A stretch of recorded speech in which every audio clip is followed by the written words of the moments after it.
Building approvals skyrocket. Let's have a look. Hello everyone, Florian.Heise here, and welcome to another episode of HeiseSays. Grab your stein of coffee and let's have a look at this media release from the ABS regarding building approvals that are up over 15%. So let's look at this data, guys. Looks like home builder is having the effect. It's definitely some fuel onto the construction sector. Are you in the game, everyone? Are you working on residential housing? Let us know how it is in the comments. So the number of dwellings approved rose 15.4% in September in seasonally adjusted terms, according to data released by the ABS today. Daniel Rossi, Director of Construction Statistics at the ABS, said the rise was driven by private sector dwellings excluding houses, which increased 23.4%. Private sector houses rose for the third consecutive month, increasing by 9.7% in September. The September results indicate continued demand for detached housing following the relaxation of the pandemic restrictions in most states and territories. A range of federal and state-based incentives are also providing support for the housing sector.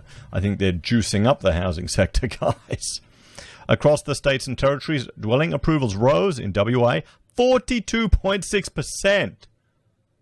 42.6%. South Australia 28.3%, Queensland 19.5%, Tassie 18.8%, Victoria 12.4%, and New South Wales 4.6%. Approvals for private sector houses rose in South Australia 9%, WA 15.1%, Victoria 9.7%, New South Wales 7.3%, and Queensland 3.6%. Wow. The value of total building approvals fell 17% in September in seasonally adjusted terms. The value of non-residential buildings fell 36.7%. So look at this. So if the overall value is falling, the value of non-residential construction is falling. What does that tell you? Maybe we've got a significant number of cheaper stock. The decline was driven by the public sector, following a strong result in August. The value of total residential building fell in September 0.7, comprising a 1% fall in new residential building and a 1.1% rise in alterations and additions. There you go. That's the home builder. That's the home builder.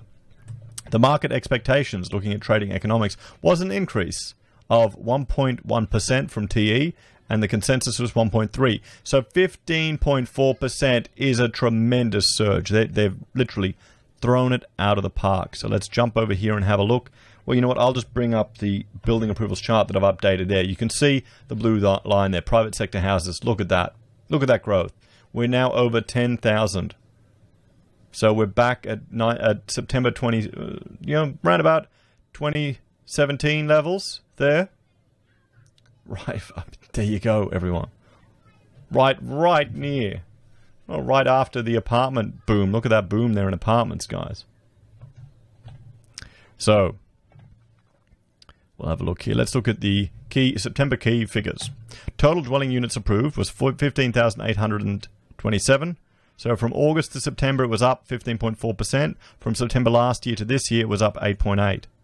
Private sector houses is 10,238. That was up 9.7% from August to September, up 20.7% from Sep to Sep.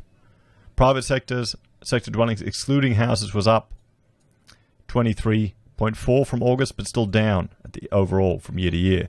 And there's dwelling units, and there's both of them, private sector houses, and there's excluding. The number of dwellings approved in Australia rose 15.4% in September in seasonally adjusted terms. The rise was driven by private sector dwellings excluding houses, which increased by 23.4% in September. And let's have a look at each state. New South Wales, private sector houses, and the monthly change, up 7.3%. Victoria up. Queensland, everywhere's up. Everywhere is up. Dwelling units approved, up. 42.6% in WA. What's going on in WA, guys? What's going on there? It's just gone crazy. It's just gone nuts. So value, and as we said, look at that. Non-residential building down. Total building is down. Even the new residence is down. Alterations have slightly gone up, so that's home builder picking that up, but everything else is going down. There's the value. Non-residential, look at that plunge. Residential slightly down. And so there we have it, everyone. Oh, what's this? This is the revisions from last month. So as they massage and get more accurate data. So it looks like we've had a huge surge in building approvals, everyone. Look at that climb. Back above 10,000, that magic number. There you go. They're pouring juice on the fire. They're chucking everything they can in property. Now think about this. Look at that line shooting up there. That is new construction, most of it. What do you think that will do for the demand for existing residential properties in the price bracket that's being affected here? Remember, the overall value has gone down, so we can argue that the value per house is probably a little cheaper. So it might hurt the lower end of the market, the more competitive end of the market, compared to, well, some of the more affluent suburbs or affluent areas. The ones that all the articles are written about how property's going to the moon. It might even impact apartments. Think about it. You might be looking to get into your first home, and you could just afford a unit. Now, with all of this government support, you can actually build a house. Sure, it may be a bit further out, but it'll be your house. You at least have a yard. Maybe there's more incentive to that. Maybe people are more inclined now to travel a bit further, or they can have flexibility with their workplace because there's more of an acceptance of working from home.